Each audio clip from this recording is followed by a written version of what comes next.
welcome to the Old Man Orange podcast, late night edition. I like to say that when it's late night.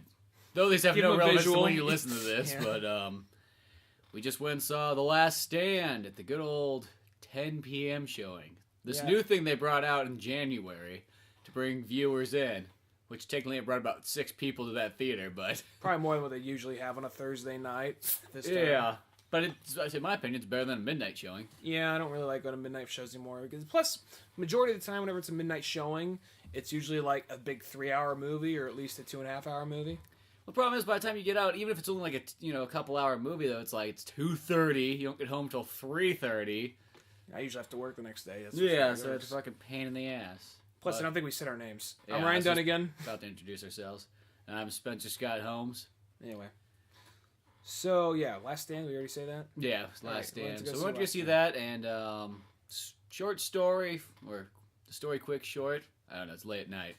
These words don't come together as easily. But pretty much, FBI has a cartel guy who's one of the most dangerous men in America. They fucking lose him. He escapes. Has to go through a small little town before the border of Mexico. Arnold Schwarzenegger's there to stop him as the small town sheriff. It's kind of funny. It's just one of those things. It's an Arnold movie, and by this point we accept it. But it's just kind of like, I'm the sheriff of a small town, in Texas. You know, it's just one of those things. It's in Arizona. Oh, well, it was in Arizona. Never mind. Yeah, never mind.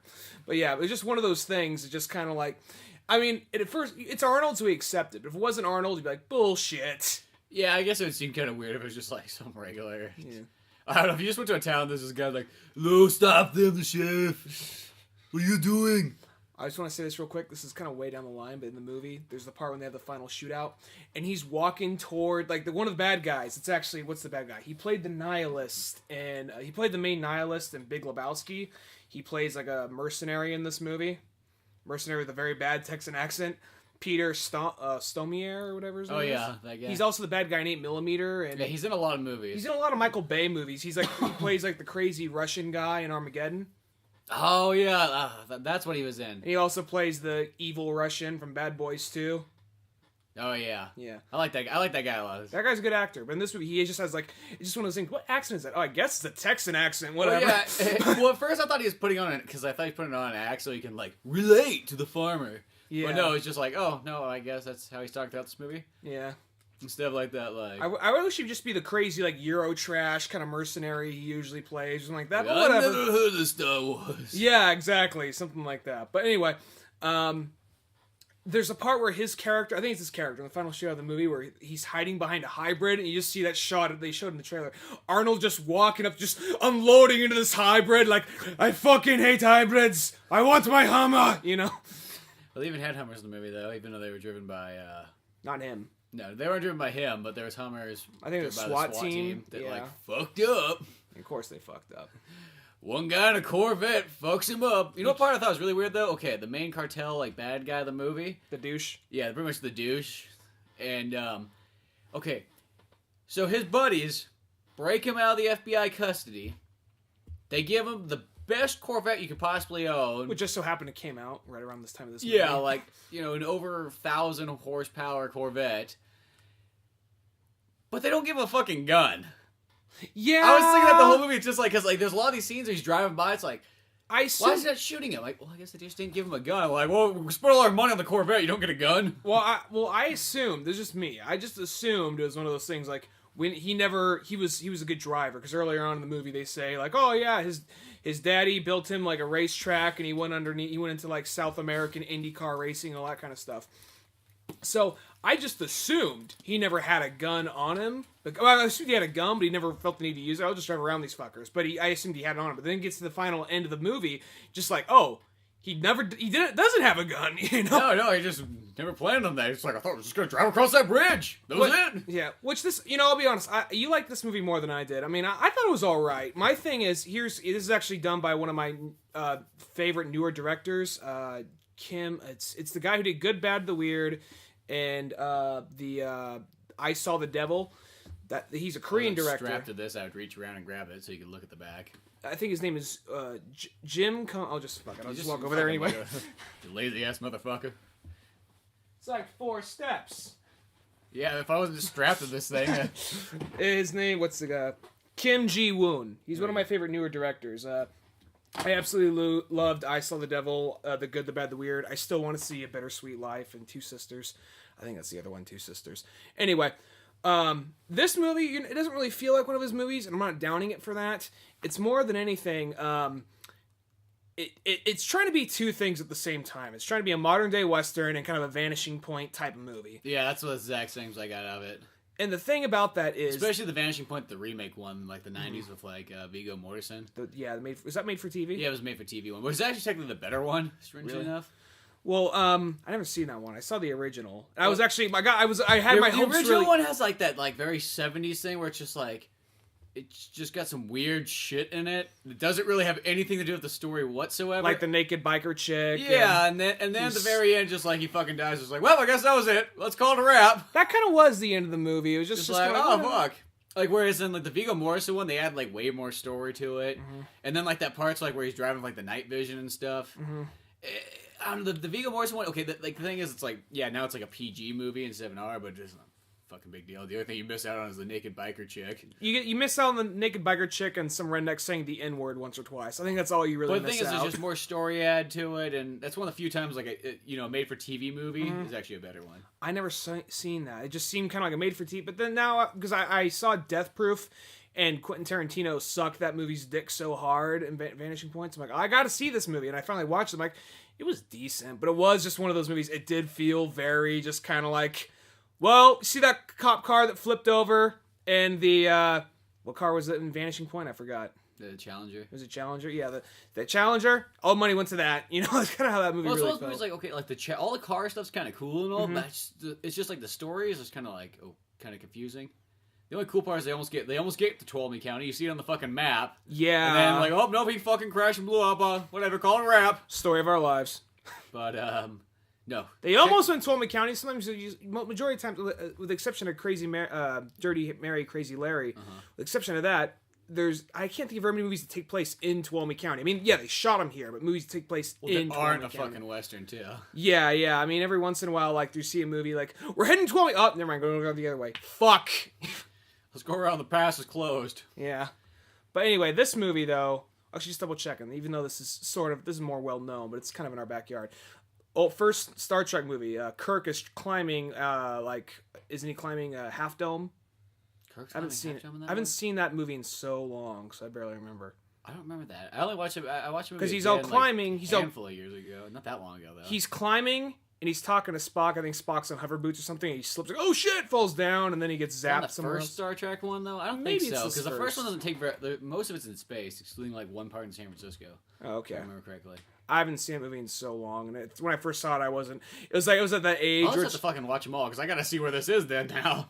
Maybe it was in the TV show, but I was at that age where I was just kind of like, fuck Star Trek. It's all about Star Wars. Now it's kind of like, it probably has its place, but you know. Anyway, no, but this movie, it kind of had that whole vibe to it to me. I love the last act. Like the last third of this movie, I think is awesome. Everything else, it's not bad, but it felt kind of blended together. You didn't like the shootout in the town?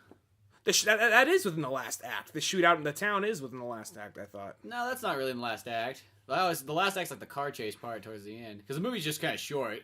It pretty much just like the beginning part where it takes place.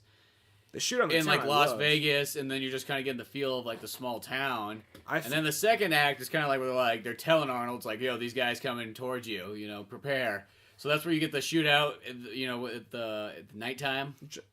The shootout at the nighttime, that part was actually just kind of like, that part wasn't amazing. It just felt kind of like, here's just. And then that leads into like the build up to that. To me, it's kind of like, the pacing, the way I felt it was, we had the setup of the small town and the douchebag and the Corvette. Which this movie really kind of parts of it really felt like it was just because that Corvette just came out. It felt like a big ad for this Corvette. Because we moments they just. Well, it was ad for that, and then it was ad for like the Charger. Charger, too. Yeah, like only thing to take down one Chevy car is another Chevy car.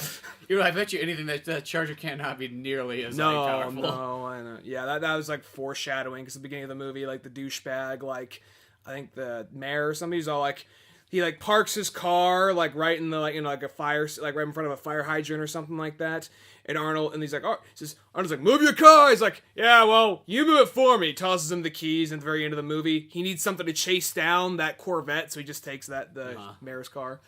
But anyway, no, the way I viewed it was you had the setup in the town, and then the whole like action in Las Vegas, and then from there we got more car chase scene. That's like car chase scenes with the douchebag on the Corvette. I can't remember the guy's fucking name. The Mexican douchebag in the Corvette. I just kind of hate. I'm just tired of that cliche. Like, I am the evil cartel.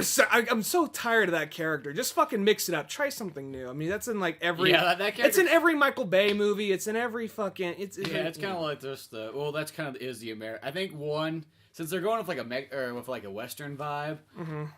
Who's going to be the villain, a Mexican, makes sense. But, you got a German guy, like, for an Austrian guy going after him. But, I didn't even think of that, but yeah.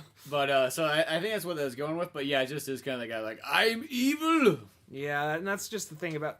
I don't speak good English, though I had so much money. Yeah, pretty much. That's how that character feels. And anyway, it kind of just feels... It's also kind of equivalent with like the Die Hard, like the new Die Hard trailer. It just kind of comes across as this, like, stereotypical Russians from, like, 1980s. Yeah, like, John McClane. What are that movies, like, the Russians really aren't even doing anything. John McClane's like, I hate those goddamn Ivans. So he's just going over there to start shit. Like, no one told him the Cold War ended. Sounds like Bruce Willis. Yeah. These fucking tangos, man. Like, Dad, you gotta stop killing these Russians. You're gonna start World War III. Dad is his son, and it's the only person who can talk reason to him. But he's all like, they weren't gonna start it if we didn't, so. Now we gotta end it. Yeah. Die Hard 6. Die Hardest. I don't know. But, anyway, no, but this one, keep on getting off tangents here. No, the way I viewed it, and there's the, some car chase scenes right after the whole, heist where they break the cartel guy out, and then you have the there's the young sympathetic police officer that that he ends up getting killed, and we have a brief little action scene there, and then the last act. Then I viewed the last act of the movie is in the town where they meet up with Johnny Knoxville. Mm-hmm. And they have that from there on into the end, which that part I thought was totally awesome. I loved all that. It was just everything beforehand. It wasn't god awful or anything. It really ran together to me. The car scenes, they weren't bad. They just didn't really amaze me because majority of the time it wasn't like between car. It was just this Corvette driving down a road, cool angles, a helicopter trying to follow it. Oh shit, I missed it. I mean, there's the one part where they get through that barricade, which that part was pretty cool. But majority of the time it was just a Corvette driving down the road by itself from cool angles. I didn't really see that much of that in it. Because it more switched back and forth between different things. And one thing I liked is I just like because it kind of had about 3 stories going on in a sense. You could sort of say there was the Arnold story, there was like the Corvette story, and then there was the Forrest Whitaker story. Which that story just kind of goes away by the time you get to the third act. Yeah, that kind of just disappears. But I just thought the pacing was pretty good on that. And then there's action constantly through it. And then one thing I like is I like that like. Because you don't see this very much in movies, is that, like, the small town is actually a small town. Because they always do that thing where they lie to you. It's like, oh, it's a small town, but it's like, no, that's actually quite a large town. Like Red Dawn? Yeah, for the new Red Dawn. That's what I meant. Yeah. They don't call it a small town, that one, though. I thought they try to get the vibe of it being a small town in that one. That's the original Red Dawn. Oh. Well, I mean, I know the original was a small town. See, the original one has the small town thing. No, this one's a fucking full-on city. I thought they tried to get across, like, oh, it's not, it's sort of a city. It's kind of... I think it's not as big as New York. Yeah. Or Shanghai. That counts, right?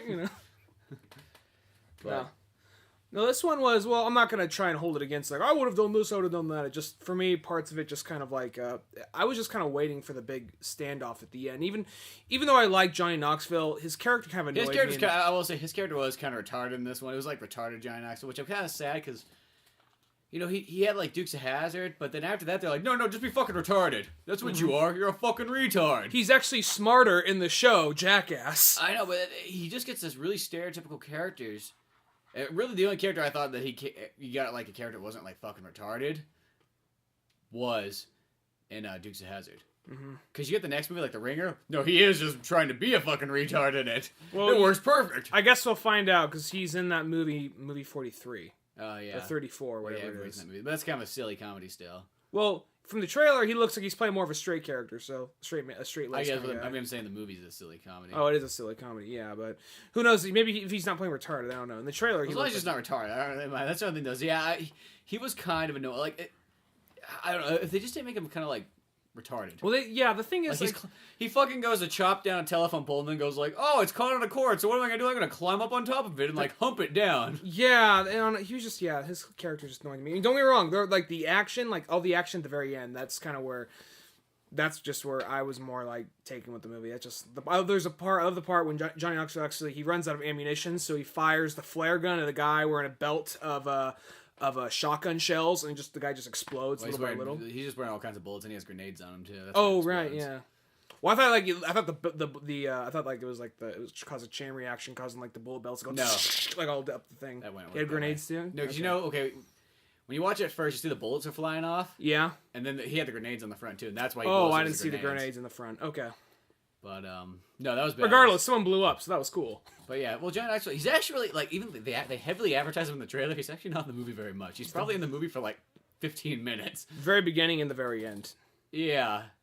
And then not even the very end. The beginning of the shootout more. Yeah. The final, which about like maybe the hour mark. Which Louise Gesman, he's still kind of like cast as the same role, like he's like. I just like him so much. I like Louise Gesman too. I don't remember what movie he's in. Like that movie, it gets like an extra bonus point every single time he's in a movie. Louise Gesman, yeah. Mm-hmm. He's just kind of like whenever he's in it, even like he almost seems like he could play the same character in every movie, and he's always just the most likable guy. Really, he is one of those kind of guys that kind of does just play the same character, just in a different job. Yeah, and just even like Carlito's Way, where he plays a total fucking douche. Yeah. Who ends up like screwing Al Pacino over in the end. He's just kind of like, oh, he's Louise Gesman. Come on, cut him some slack. And then he's like in The Waiting, and he's like, the cook. Yeah, yeah. And then he's in Boogie Nights, and he's in he's just in so much crap too. Mm-hmm. I'd like to see him just get like his own. Give him a starring role by this point. He's always in all the Paul Thomas Anderson movies. Yeah, Paul Thomas Anderson. 90% of them, which is about 6 movies. I didn't see The Master, so. No, I didn't either because they didn't play it here or anywhere close. It might by the time we get some Oscar buzz. And it's not. And it hasn't come out on video yet either. Yeah, they might bring it here like a week before Oscar. Sometimes they'll do that. They'll bring a movie here like for like 2 weeks right before it comes out DVD or something. It's like, oh yeah, here it is. Yeah. Well, it's not getting like best. It's not the best picture one. I think it's just on one of the other random lists, which nobody seems to give a fuck about anything but best picture. Best picture or best director. Oh yeah, well even best director. Well, people like the actors and actresses ones too. But. Yeah. Which I don't know. I mean, if I don't know. I mean, a lot of these movies like. If the guy, I didn't see the movie. I know it's his first movie, but the guy who did Beast of Southern Wild, haven't seen it, heard great things. But if that guy is nominated Best Director and Quentin Tarantino hasn't been nominated Best Director yet, I really gotta say, what the fuck? Yeah, I don't know that movie. I haven't watched it. I don't want to say anything, but like people told me like, oh yeah, it's gonna be really good. It's gonna be really good. You gotta see this one. This will be the movie you gotta see of the year. And then I watched the trailer for it, and the trailer really is like, oh well, yeah, I'll get to it. I want to see it. It wasn't as cool as I thought it was going to be from the trailer. Or at least just do better trailer advertising. I mean, it's a movie I do want to see, but it's just one of those things you see a lot of. Like, I can't remember the list. I looked at the list the other day. It just kind of pissed me off. Like, Well, yeah, I looked at it. It was just like, most of this stuff's kind of shit on here, excluding Django Unchained, and the fuck else was on that list? Like Ben Affleck wasn't on the list for like Best Director either for Argo. No, was Argo on the list for Best Picture though? It was on the list for Best Picture. That's kind of cool. But they'll never give it to him because people hate Ben Affleck. Yeah. It's that shit. It's those pretty man features. You can't help it, Fucking people. You got all these old people like mainly running the Oscars. Like, that pretty boy ain't fucking winning. Well, it's like when I was 5 years old, I hated the Oscars. I just thought it was a bunch of dicks like choosing movies. And to this day, I don't watch it. I care less about it. I might watch a few of the highlights, but I'm at the point. If you just really want to see, you just type it on the internet nowadays, and it gives you the list of what won. But I'm never gonna watch it. Yeah. It just reminds me like that's the wrong thing. That's like what movies are not about is Oscars. Well, it's pretty much people within like the industry choosing, and that's that. But it seems like you almost gotta suck enough amount. You have to suck the right amount of dicks before you actually get even so much as a nod. And some of the people that actually get nods and get as far as they do. Well, then you get movies that win. And it's just like they're not bad movies, but they're not. It's like it almost feels like, did you guys even watch the rest of the movies that came out this year? Yeah, I feel that way a lot. Did you guys just watch 10 movies? Did you guys just pick 10 movies out of a hat and this is what we're gonna watch? Like I can't like some of the movies. I mean, all right, we talk Chandler's Miserables. I don't plan on seeing it, and it's one of those movies. It's kind of unless you rename it as the Captain Crunch movie. I don't plan on seeing it ever. Russell Crowe is Captain Crunch. If it was a musical and it was Captain Crunch, I could see it. Well, no, I just think that because he looks so much like Captain Crunch in that fucking outfit. But he's got the blue hat and everything. Yeah. But that's a fucking Academy Award-winning movie right there. Captain Crunch, the movie, starring Russell Crowe. Paul W.S. Anderson film. Not Paul Thomas Anderson. I meant the good one. Paul Thomas Anderson. Yeah. Paul W.S. Anderson. Well, I look at that list. I'm going to say this. Paul W.S. Anderson's Resident Evil, I think, was better than a lot of the movies on there. That says something. Yeah, well, I don't know. I guess after 6 movies, you kind of figure out, you know what? I kind of figured out how to direct these movies. Yeah. Took him 6. It took him 6. Well, the first one was good, but, it took him a handful of time in between. You do something long enough, it probably, Well, it's like comedy, if you throw enough jokes out there, one's bound to be funny. Like those... Well, these aren't good movies. I mean, I've seen, like, 1 or 2 of them, but it was like, I laughed once or twice at these whole movies with those fucking, like, epic movie and disaster movies. The movies all based off, like, the Airplane style of comedy. Yeah, well, not even so much based. It's more like, you look at just those movies, because they're kind of based off that, where you just kind of, like, a bunch of stuff that doesn't really make any sense, but that's why people kind of laugh. But it's not even like so much super slapsticky. That's what I'm saying more than anything else. Well, Airplane at least Airplane and Naked Gun, that at least comes from somewhere. I mean, yeah, they're parodying something. These they'll like do parodies. Like they'll watch maybe 1 or 2 movies, use those movies as the main basis, and then they'll watch trailers to other movies. Like, okay, what other movies are coming out? Okay, a new Judd Apatow film's in there. Throw in a reference to that. Throw in a reference to Speed Racer or whatever. So it's like fuck these movies. Yeah. Anyway. The day those guys get nominated, it's a fucking scene of the world. Yeah, the day those guys... That's not going to happen, but... No, well, those movies are just made for a quick buck, and as I always said, those movies probably gotta be, like, the easiest production. Like, the reason why they always get a bunch of big actors on there is because they get to show up, have fun, I think everybody knows the movie's not that great, but it's just, like, you're gonna have fun, you get paid, you don't have to worry too much. We're at the point from, like, what I saw, because the last one I saw the whole way through, just because I'm just gonna try and tough it out, and was that epic movie bullshit. And that didn't even have very many big actors in it. The 2 biggest actors I saw in it was Stifler's mom, I don't remember her real name, and Kumar from Harold and Kumar. Those are the 2 biggest actors I saw in that whole movie. And then the black midget that's, he's the famous black midget. The famous black midget that's in the only black midget. He must, like, beat up other little black midgets. He has to break into their house. Breaks into their house. There's some other black midget there can be there. only one. I know. Well, it's still, I always wonder, whatever happened to Little People movies? I think I mentioned this before, but I still wonder this day and age. Yeah, they don't even get fucking roles in The Hobbit or nothing, unless they're stand-ins. They're like, let's just get this regular 5'9" guy and just chop him in half in CG. Yeah. We can do it. We have the technology. Yeah. We don't need you little people around here anymore. Kind of like Willow. Willow, I think, was the last one, actually. Well, Willow's like one that, like, in the 80s, they had a bunch of them, where, you had the Willow, you had Time Bandits. There's all kinds of stuff like that, but you just don't see any more like that. You barely even see just like a little person in a movie.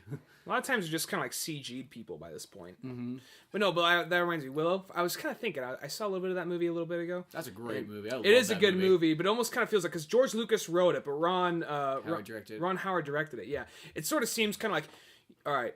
Like, this is George Lucas. Like, a lot of people have been saying, like, oh, Star Wars is so much like Lord of the Rings. I'm fucking tired of this Lord of the Rings bullshit. Let's make people forget about Lord of the Rings. I got this one movie. It's about, like, we actually gotta get some midgets in this movie. He just goes and, like... Midgets kick ass! Yeah, he's like, you! Nerd from Grand Tour... Yeah, he's getting all super, like, pumped up. Like, you! Nerd from Grand Theft Auto! My name's Ron. No, it's fucking Nerd from Grand Theft Auto. Get your ass over here. You're directing this bitch, and then... he probably would say that, like, he probably just more to say, like, hey, since you're in fucking American Graffiti. Because this Nerd from... Forgot that one. Forgot that movie that I directed myself. I fucking forgot about that one. He is in that shit. Did Francis Ford Coppola produce Grand Theft Auto for... I believe he did produce Grand Theft Auto. And then he's like, what are we going to call this movie, George? We're going to call it Fuck Lord of the Rings. I don't know if that's going to sell. No, we're calling it Fuck Lord of the Rings. People will remember this movie forever. Now it's like, oh, most people kind of forgot about Willow. Well, it's kind of one of those movies like, oh, yeah, like, you have to be like... big George Lucas fan. Remember, it's like that one line in Fanboys where like they're all looking at all this stuff. They're like, oh, look at all this Star Wars Indiana stuff. Jones Indiana Jones stuff, and they're like, dude, the book from the Willow. You guys remember the Willow, right? It's like no one cares about Willow. That made me laugh because I did like that movie, but it is one of those movies. You had to be You had to grow up in the 80s. See, I grew up and watched it a lot. You had to grow up in the 80s or early 90s. And I don't know, that movie, when I went back to watch it again, I'm like, it's even better than I remember it. Mm-hmm. I think it's a really good movie. For whatever reason, part of the one line, I mean, I always remember that movie, but one line that just really stands out to me is just like when the old lady that kept on turning different animals calls us like, Mad Mortigan! She's like a goat or something like that. Oh yeah, she's the goat. She's a Mad Mortigan! Mad Mortigan! For whatever reason, that line, or just whenever they yell out Val Kilmer's name in that movie, it's just like, Mad Mortigan! Just for whatever reason, that name always just sticks with me. I don't know why. Val Kilmer's totally bad. That's one of like Val Kilmer's best movies. Mm-hmm. You know, I always talk about Grand Theft Auto. I want to go back to this because I've been thinking about this for like the longest time. Do you think Ron Howard like had a sales spike in that movie, like when Grand Theft Auto video games started getting really popular? Like if they possibly re-released it or something, and like changed the graphic art on the DVD box for it. You know, there's gonna be a bunch of kids out there that bought that movie just assuming that back when you're a kid and like time hasn't really like made sense to you yet. A bunch of kids probably bought that thinking it was actually a Grand Theft Auto movie, or like maybe this is what Grand Theft Auto is based off of. Possibly. It's a possibility. I just wonder if there's a spike where Ron Howard just one day, like, got a fucking check in the mail, like, what the fuck? Looks down, looks back up. I noticed whenever there's something similar just kind of, like, comes out afterwards, they usually do, like, try and, like, resell something. I remember after Inglourious Bastards came out. Well, boy, the guy who probably directed the original one's like, this is my fucking day. Well, there's that, but then there's also something not even really related so much. It was when Inglourious Bastards came out. I remember they re-released Enemy at the Gate. Oh, yeah, DVD. They made an Inglourious Bastards, like, cover to it. Yeah, it looked like, because, they showed, like, Jude Law and the other guy standing there looking all badass, holding, like, some machine guns, and then... And the colors were kind of, like, vibrant and kind of, like, they popped out, if that makes any sense. Which did not really match the mood of that movie whatsoever, but it's like, it's World War II, it's, so... No, it's like, well, do you have that cover of that movie, or... I have the original one. That's what I have, too. But I remember when, like, right after Inglourious Bastards came out, like, what the fuck is this, They do and they'll do that every so often. If something's about to come out, they'll try and... If something's about to come out, they'll re-release something that was previous and somewhat similar. Well, that's what they did with Road Racers, Rodriguez's movie, even though this is like has nothing to do with it. It didn't come out nearly the same time because it came out like 6 years later, but they give it like the Sin City look. It's like that movie has no Sin City look whatsoever. I had never seen Road Racer still. The movie, until it came out on DVD, like I bought a VHS copy of it because that was the only way to get it. Mm-hmm. They never made a DVD of it. He made that movie for like Showtime or Encore, right? Yeah, it was a Showtime movie. Mm-hmm. And it was like the time period where he made 4 movies in 1 year, and that was one of them. Yeah. Unlike today. That's a productive 1 year. 4 movies in 1 year. Unlike today, now he just kind of like, I don't blame him. He's got shit going on. He makes a movie per year, though. I still think that's pretty good. I just wish he'd make more real movies and less Spy Kids bullshit. Well, it's those ones like, you make a couple kids movies, like, oh, that's okay, he's trying something different. But the thing is, now it's like every other movie is a kids movie. So it's like, you see one good movie like Machete, it's like, well, you gotta wait through Spy Kids 4D or whatever the fuck the last one was. Now he's apparently working on both Machete Kills and Sin City 2 at the same time, so we'll see what happens with that. Yeah, Sin City. It's like I almost kind of gave up on Sin City 2. It's just like I'm surprised. It's like didn't the movie make a ton of money?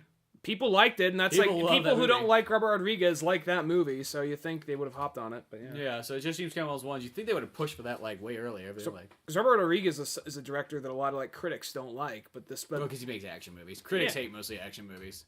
Yeah, but I mean, Sin City was one that like nearly everybody liked, so I'm surprised that they didn't jump on that one sooner. Like Frank Miller went off to make The Spirit, huge fucking mistake, but whatever. Yeah.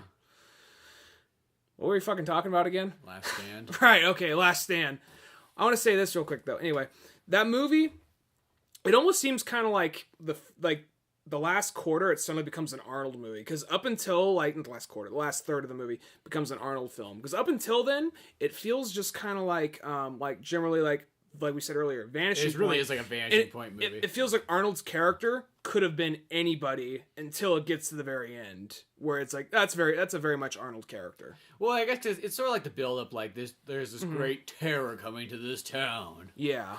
And it's just like I don't really, because I kind of like the small town stuff where it just shows this character who's like, he wanted an easier job where he just has to kick back and doesn't see people dying left and right. I get that, and I mean I understand what this movie's trying to go for, and I respect it. I just thought everyone else, like Arnold was fine, Forrest Whitaker was fine. Everybody in that town though surrounding him was just very generic. Okay, here's like the one hot chick in the entire town. Actually, no, there's two. Hot chick in the entire town. That, like, one of them was a police officer, and she was just on the team and just kind of like having like boy trouble with the one guy. I thought there's like three of them then, because there's the two at the diner. There's one hot chick in the diner. There's a blonde one, then there's a brunette one. There's a blonde one? Okay, there's the brunette one that was popping in, yeah. Okay, I forgot about the... Remember she called Arnold at like 4 in the morning and said, yeah, I know what chick you're talking about. Willikers didn't make it with the milk today. I remember that part, yeah. Was his name actually Willikers? You actually remember that? Okay. The guy gets fucking sniped in the head. Yeah, actually, no, I acknowledge. I remember that chick from the diner. But then there's, I forgot about the blonde chick in there, though. But then there's, but generally, because everybody in that town, with the exception of, actually, I forgot Luis Gesman, everybody else just kind of like ran together to me, because then there's like, oh, there's the guy who's kind of the town drunk. He used to be really cool, but now he has to step up his game. There's kind of the rookie guy who's like, oh, golly, Arnold, will you show me how to be cool? I want to see action. I want to see the big city lights. You know, there's that guy, and there's Johnny Knoxville, who's the wild and wacky guy, you know, and just... Who just digs showers. Yeah, you know, he does. He owns a gun shop, or a gun museum. Yeah, so it's just one of those things... Where he gets this money, I don't really know. Yeah, I'm guessing inherited. Yeah. Or he's a trust fund kid, who knows. But, but the whole thing, just, the town itself was just kind of like, whatever. I mean... I guess it's just like it works. I mean, it's just supposed to be a backdrop. I'm not expecting like great acting coming out of these like characters that have 2 or 3 lines. Well, they didn't have 2 or 3 lines. They were there for a while. It's one of those things that I'm not expecting them to invent the wheel. It's just if we're gonna hold on to these characters for a while, just make them a little bit more interesting. And I guess to me, there's enough interesting ones. Cause, I mean, you had Arnold, you had Louise Gibson, you had Forrest Whitaker. Like Forrest Whitaker and Louise John was just kind of retarded. It's like. He still was a character, he just was tired. But I thought the chick cop she wasn't too bad. She wasn't too bad, but she was just kind of like I said, none of these characters are really bad. They were it's like, I guess, I mean, like, the guy the guy in prison or whatever, the town drunk guy, he maybe could have been a little bit more, but I mean, he wasn't that main of a character that I didn't think it was that necessary. I mean, that's all you really need to know. Like, oh, he was in the Marines, town drunk, next.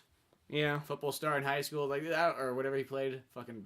track? It's fucking even weirder. That seems kind of weird, like, you know, like some fucking track nerd. That seems just kind of weird, because, like, yeah, the Arizona, tiny little Arizona town takes its track team very seriously. Can't afford a football field, it fucking dries up. Yeah. But track ain't going nowhere, you know? So it's like that, but it's like, I don't know, it's like, to me, it's like, to me, those characters like that, it's like, well, they just gotta be what they are. It's, you know, I understand. We didn't come here to see these guys necessarily, but they're there for a good portion of it, and they're there for the whole thing. And the thing is, I mean, it's not like I hated these characters. It was just there's more interesting things going on. Arnold was more interesting. Forrest Whitaker is more interesting. Luis Gesman. He's always fun to watch. And it's just like, you know, like I said, if we got to stay with these characters, just mix it up a bit, because I've seen that a bunch of times. Like, oh, I want to get out of this town, Arnold. Show me how to be cool like you. It's like, this guy's going to die. He's going to be the one to die that everyone feels bad for. Yeah. And sure enough, that's what happens. And then you know, the guy... Oh, it's like I always say, all stories generally... very rarely is there a movie I watch where it's like, that is, like, where it blows me away. It's like, wow, I didn't expect that to happen. Because once you watch enough movies and see enough stories, it's kind of like, I already know that's going to happen. It's just how it's going to happen is just more the difference. Yeah, I know exactly how it was going to happen, though. That's the thing about it. It wasn't like... I'm not trying to say this movie sucks. Well, what I'm saying, no, I know... Well, I mean, like, what I'm saying is, like, yeah, we know he's going to die, but did you know how he was going to die, though? Lots of these characters. I knew it was going to probably involve those mercenaries ran by the nihilist from Big Lebowski. I knew it was going to involve that. But that's somehow. what I mean, though. I'm just saying, it's like that's like the given. Like, if you watch enough stories and you see enough stuff, obviously that's going to be like that. But you know, you're more just seeing like how these deaths are going to happen, or like what's going to happen, you know, like that.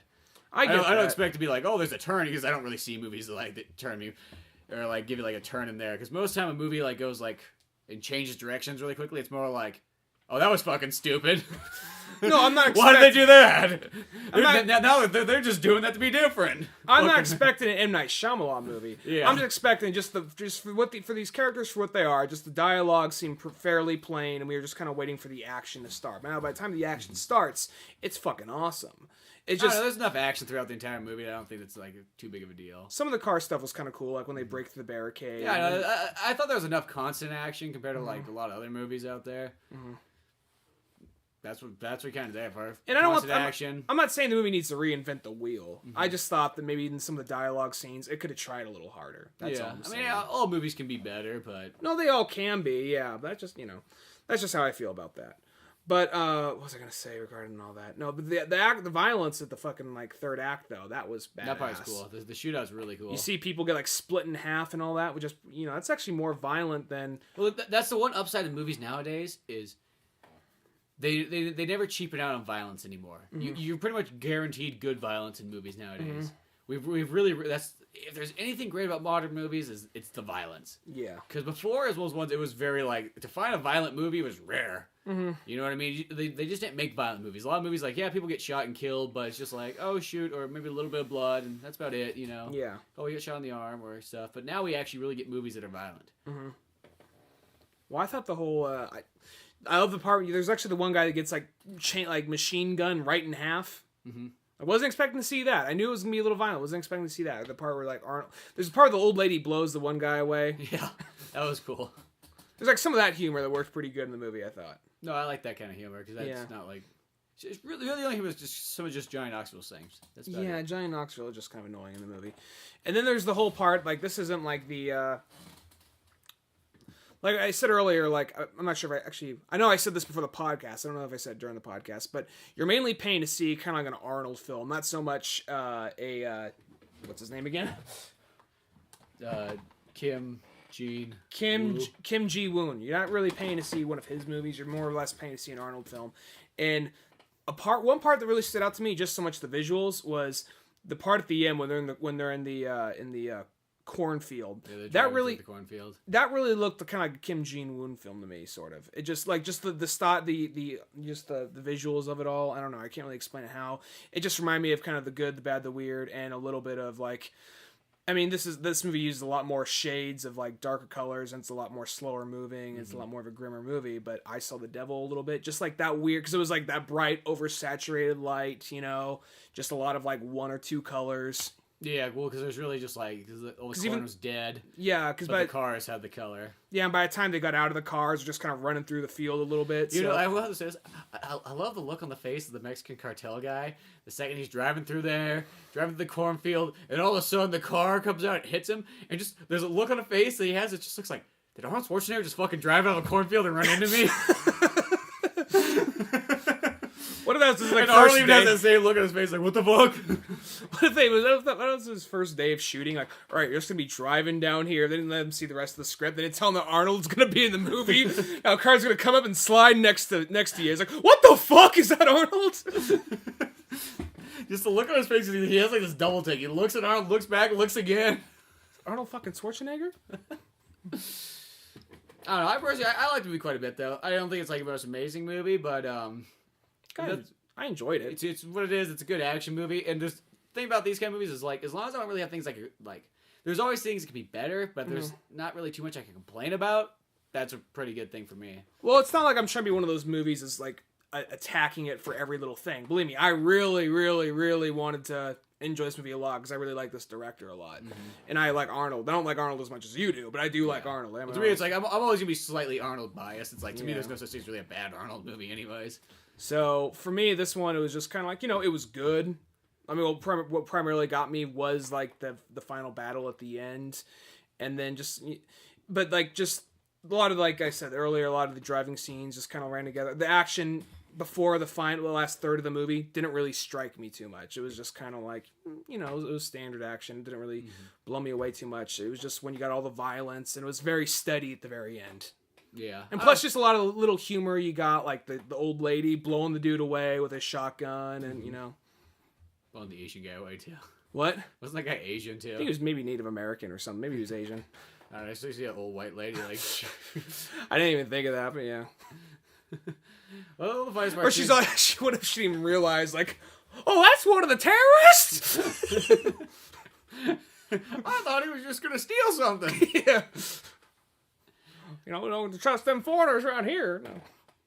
But no, that was a pretty good movie though. I liked it quite a bit though. Yeah. I don't know. But yeah. Curious to see what this dude does next. Where are we at right now? We're at 40 minutes. 40 minutes. Mm-hmm. It was cool they had a Jurassic Park trailer though. Even though I got my hopes up so much for that, like, because I was like, well, I already knew it was coming out, and even though it's like it was okay, yeah, it might be coming out in 3D, but I just look at it this way, like, I don't get to see Jurassic Park in theaters enough, so. Well, I want to say this real quick. When I watched it, while watching that, I was just kind of I just remember you saw him like dusting off the dinosaur bones and opening Jurassic Park, like, oh shit, they finally made Jurassic Park 4? I thought I would have heard something about this. And then, because, it's something that's been bouncing around for a little while. I mean, this day and age... A while, as in like 15 years almost. Yeah, well, this day and age, though, you can't really... I mean, before it'd be like you can go to a movie theater and get surprised by a trailer. Now it's like, oh, it's only a matter of time before this thing popped up. So, but now, though, because you hear just so much online this day and age, but... So it actually kind of happened to me for a second. Then I realized, oh, it's being re-released in 3D. So it's like, it'd be cool to see Jurassic Park on the big screen. But at the same time, it was just kind of like, got my hopes up. It's like, to me, it's like, can we just have it just released in theaters without the 3D part? Like, I don't know. It's just one of those ones, like, the 3D thing, it's just like, I just feel like when a director like Steven Spielberg's buying into the 3D thing, you're like, it's almost like you need to have a sit down with Steven and be like, Steven, you're Steven! Steven Spielberg! Don't do the 3D. At least he's not like... Don't be a James Cameron. Don't be a James Cameron. At least he's not like digitally removing guns and putting in walkie-talkies. Yeah, so I'm glad somebody sat him down on that. There's a rumor that actually Drew Barrymore twisted his arm into doing that. Putting the walkie-talkies in there? Yeah. Fucking Drew Barrymore. Her fucking 600 years of like forefathers would be pissed. Her 600 years of forefathers? Yeah, she's like the oldest living actor, like as in like generations. Oh, really? Uh-huh. Oh, okay. That like the Barrymore line of acting goes back like over 600 years. I didn't realize that. You didn't know that? I never really looked a whole lot of day. Yeah. I don't know if that's true. I just kind of I heard it on a Smodcast one time because they mentioned they don't like Drew Barrymore, and someone that knew someone that knew Drew Barrymore said that. Well, it's just those ones like, yeah, as long as they just don't go back and like edit anything in movies, just leave the movie fucking how it is. You know what I mean? It's even like a Star Wars. Had Jar Jar Binks in there. Well, it's even like when you watch Star Wars, like even the first time watching like when they kind of did like the adding in Hayden Christensen in. No, that's like the third time. Oh, okay. But no, the first time they did it like in the 90s. Mm-hmm. And it's like, at first you're kind of like, well, that's kind of cool, but as I get older, it's kind of like, you know what, really, the theatrical versions, the way they were made back in the 70s and 80s are actually the best versions. Mm-hmm. I don't need any of this extra stuff. Yeah, it seems kind of cool, but is it necessary? No. Well, the stuff they did in the 90s, a lot of that, I mean, at the time it looks good, but now you look at it, it really aged. It aged like no other. There's the part when you see the speeder drive by that dinosaur-looking thing, and Jawa swings down, woo-hoo-hoo, just flings there. And just like even like Jabba the Hutt and everything is just kind of like being super CG, like that whole part. It's just one of those like it doesn't look very good. Star Wars is better off. Just stick with the theatrical ones if you can find those versions. I know I have them on DVD, but yeah, too bad they don't really release them too often. Well, I mean, it's not like those ones doesn't really ruin the movie, but it's just one of those ones like you just look at it, you go, that doesn't look very good. People are bitching about. I mean, I didn't see the current Blu-ray releases. Like the fourth. The fourth of it. Blu-ray release or something, like George Lucas put in like eyelids on the Ewoks or whatever. It's just like, why? I mean, it's not like it's gonna ruin the movie for you, but it's just like, why? Was that like a major complaint that kept coming in? He's at the point, like, I'm not one of those people who hates on George Lucas. I'm gonna say he's. Oh, I never hate on George Lucas. I'm gonna say that he's done some things I don't agree with, but I'm not one of those people like fuck Lucas. I'm not gonna be one of those people. But he does every once in a while. I was like, want to see how many nerds I can piss off and they'll still fucking pay for it, you know? Oh, yeah, he must just do that because like was like some things like that's like I mean I understand like in the 90s like when they want to do like the re-release and just wanted to. I like the whole point. I know why you put like a little bit extra stuff in there. That's just to get people to come in the fucking doors. Yeah. You know what I mean? Because if you just re-release Star Wars again, you'd still get a lot of people coming in, but you wouldn't get everybody. That's true. Yeah. And just by giving them something that's like you're gonna see something different, it's like okay.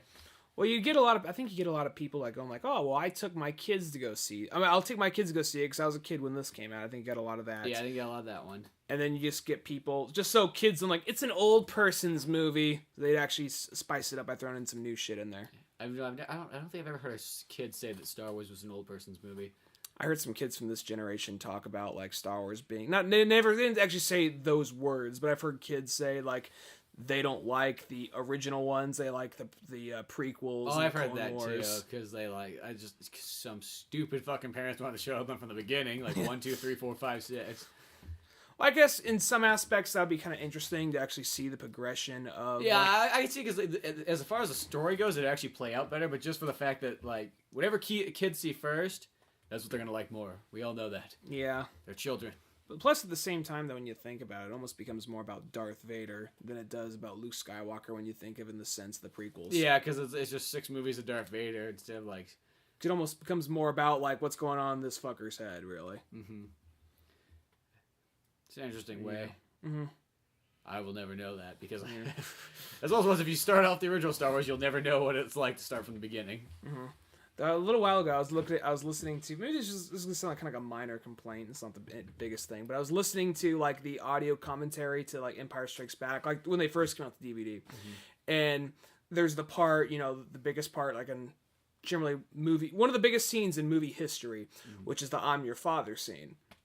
Now the way the audio commentary works is they switch between like roughly 6 different people: Lucas, the producer, Carrie Fisher, the cameraman. Yeah, they all sit in a single room, or somebody just fucking edit this all together. They edit it all together. That's kind of weird. So it's we all work together, but we all hate each other. So just get us or just put them in a room with a little monitor, like and you just hear like on a microphone, like when the light turns red, talk. You say something. Yeah. They have like a stormtrooper with a gun to the back of their head, or one of the guards from THX in there. Or a bunch of like the little guys from like the Willow fucking guns. They needed a job, so they're Lucas working. Hires them to like work around the house. They're like security at the Lucas Ranch. They do the security. They mow the lawn. They put on shows for George Lucas. So, what do you mean shows? Like, you don't want to know. Trust me.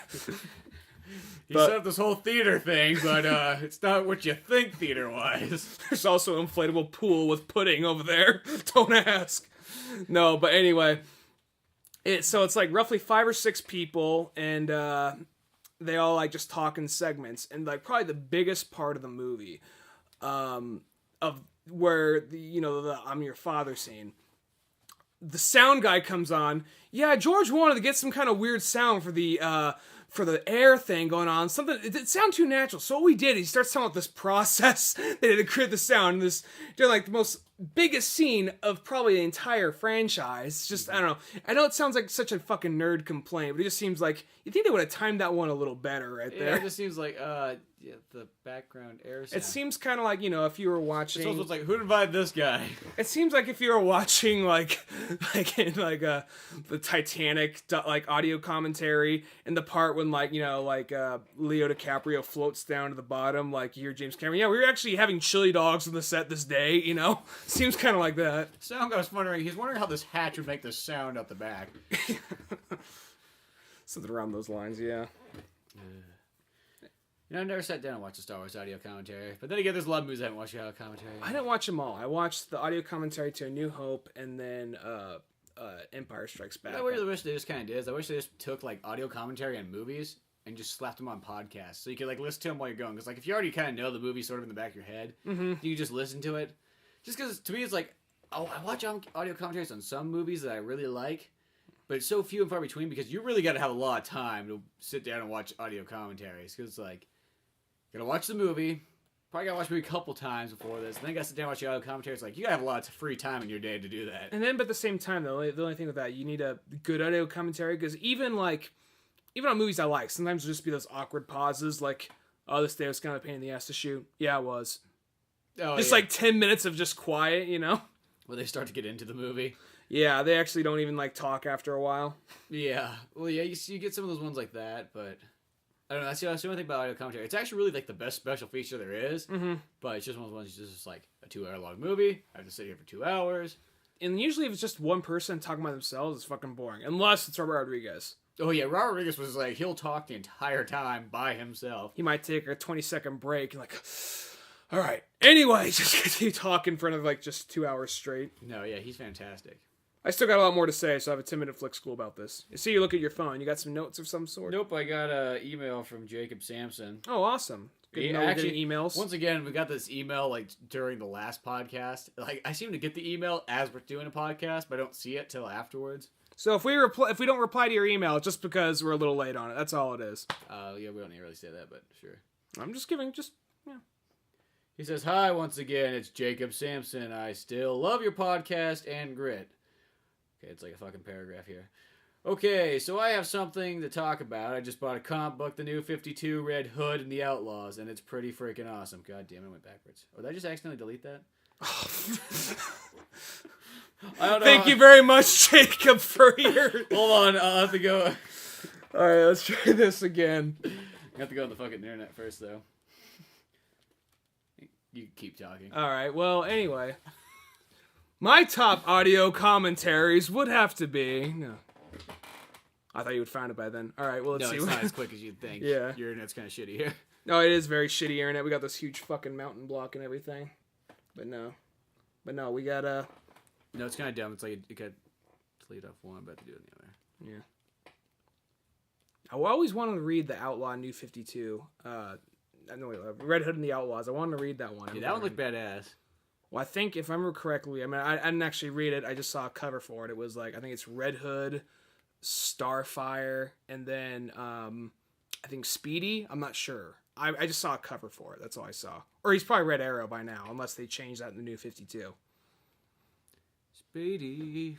Which, given, like, the one thing I gotta say about the New 52, maybe someone could explain this to me, but the thing I'm confused is, you know, like, Superman kind of starts off, like, this is brand new Superman, you know. Green Arrow starts off, like, he's been doing this for a little while, but he's still kind of too doing long. this. He's still pretty fresh in his boots. Batman, it seems like he's been doing this for a while, because, like, Nightwing's still there, Robin's still there, like, Nightwing's there, Damian's there, Robin is Red Hood, you know. Yeah, there's just all these, like, children around him.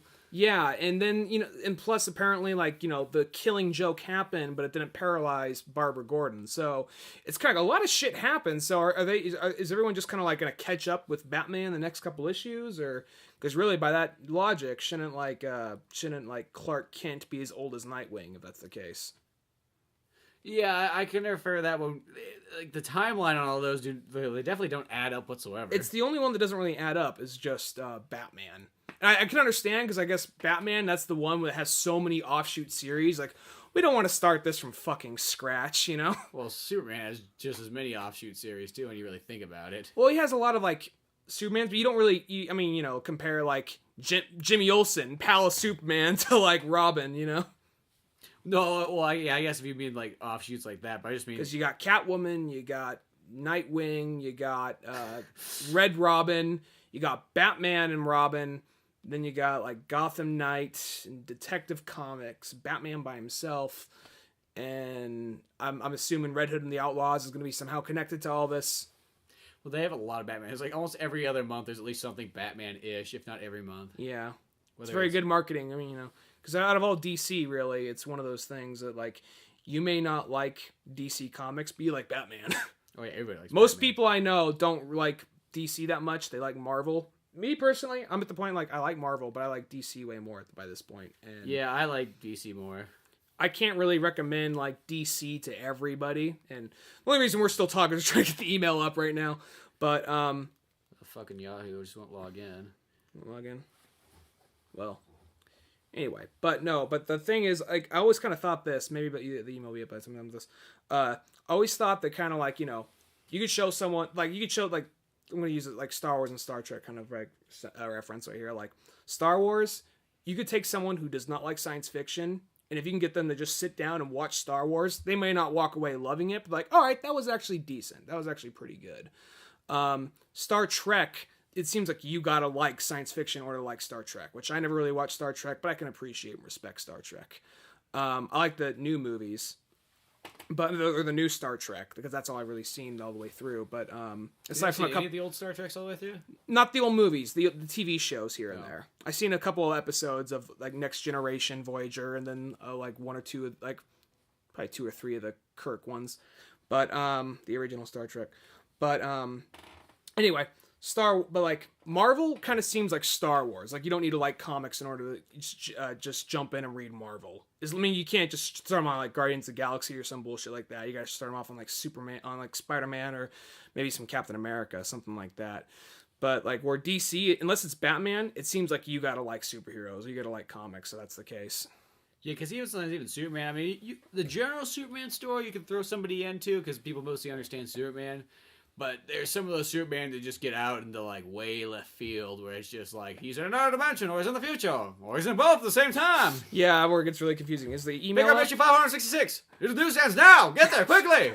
What are you doing? You're reading the wrong issue, for Christ's sake.